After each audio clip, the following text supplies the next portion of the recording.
Hi, this is Sive Morten with the daily update on EuroFX.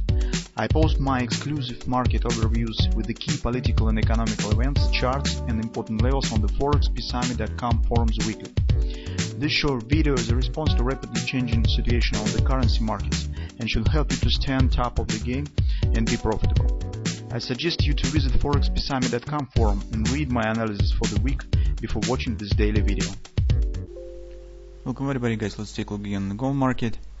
In the gold market, as we have estimated in our weekly report, that the major problem is that it's, let's call it as an impact on the external factors. So this virus panic, for instance, around the markets across the globe is breaking the normal behavior and normal driving of the classical factors. There's own factors for the markets. The statistics, demand, supply on the market, net position, and all other stuff that is driving the markets. And the problem, as we said, is that we just can't foresee where this factor, external factor, will stop to work or change its impact. The market will get the relief. And when the market is getting relief from this factor, it starts driving to its own factors.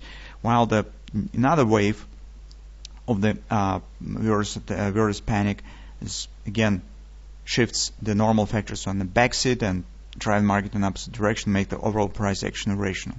So that's what we saw previously. So if you remember, despite that we've got the grabbers last week, the panic on Friday has pushed the price higher and erased both grabbers.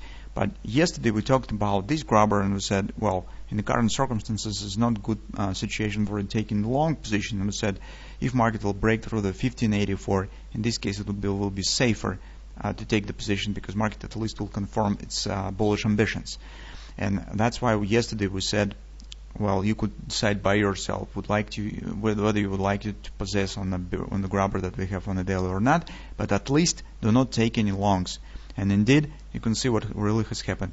Just market has returned right back up to right back to the driving by its own factors, because, as you know, it's a contradiction between the virus panic, which drives prices higher, and overall fundamental background that stands on the gold.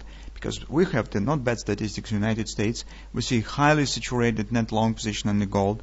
All this stuff is pressing on the market and stands in favor of the retracement. Gold right now is also entering in the seasonal bearish trend, which starts usually in January or February. This stands in favor of deep retracement. If we would not have any situation around this coronavirus, I would say that we should be focused on the deep retracement on the gold market. And as market just has got some relief from this external pressure, you can see it's returned right back down, right back on its own, and it shows the downward action. So yes, the collapse was really nice. Here, grabber mostly has been completed, because grabbers just dropped below the recent lows, and the recent lows here stands right here. We have drop. And currently the major question is whether we should be focused on the downward continuation of this deep retracement, which follows from fundamental background, fundamental situation that we have in the market, or it still could be kind of the butterfly to the upside, sharp reversal and taking out of this top. Answer on this question is simultaneously difficult and simple.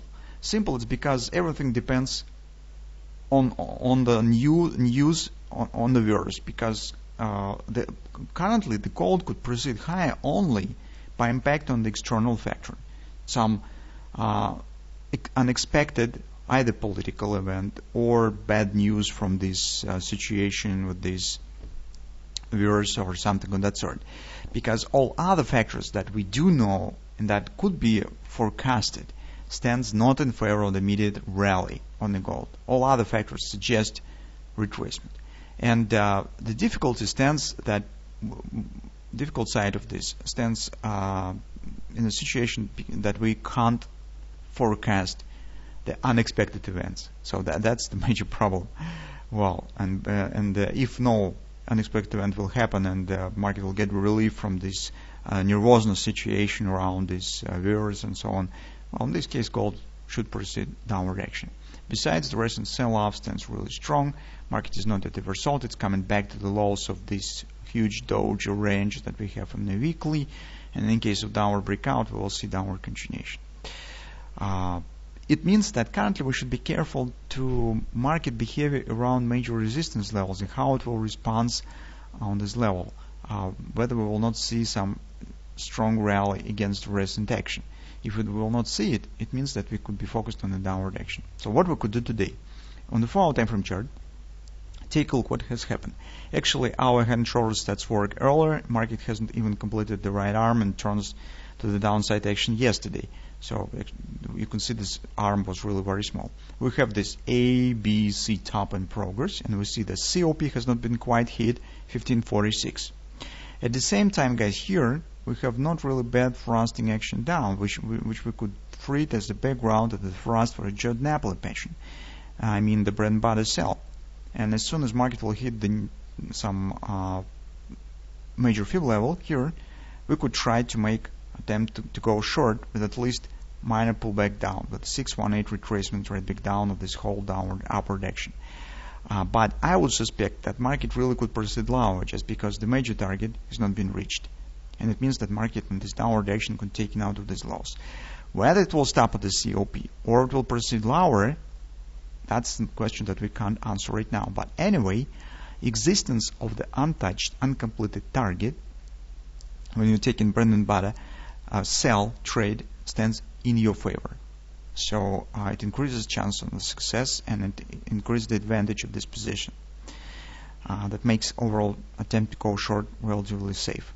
That's the first point that we could consider. For this bread and butter, we need to wait for a 30% major level at somewhere around this conference, 1565, 1567. This conference resistance. At the same time, on a shorter scale, you could see that most recent drop that has happened yesterday, it by itself is also suitable for the bread and butter sell because it just stands on the hourly chart. On this downward action, you can see market has completed initial A, B, C top XOP target. It's pullback right now, and market hits predefined 1560 area. Of course, it has reached it not within the 3, closing above the 3x3 small candle stands here, it's upward action, but momentum of this drop exists, and maybe market here could show the minor pullback. But theoretically, we mostly will be watching for some kind of the A, B, C bottom D action, something of that sort. It will be just perfect if we will get it. Regardless, triple to sell completion around the major conference resistance, which simultaneously could give us bread and butter sell right here on the 4-hour time frame chart, and that could be the opportunity to go short based on the two patterns, bread and butter sell on the 4-hour time frame chart and regardless triple to sell on the hourly chart. Also, guys, it is interesting that beyond of the COP target, besides of this target, you also have another XOP here, XOP of the hand and shoulders pattern, let's call it as a hand and shoulders, which also stands at 1541. This stands 1546. So both targets has not been quite reached, and taking into consideration the strength of this drop, well, theoretically they will be work like a magnet and will attract the price of the gold market. So that's approximately the setups that we could consider in today, tomorrow trading sessions that could be found in the gold market and that theoretically could be traded.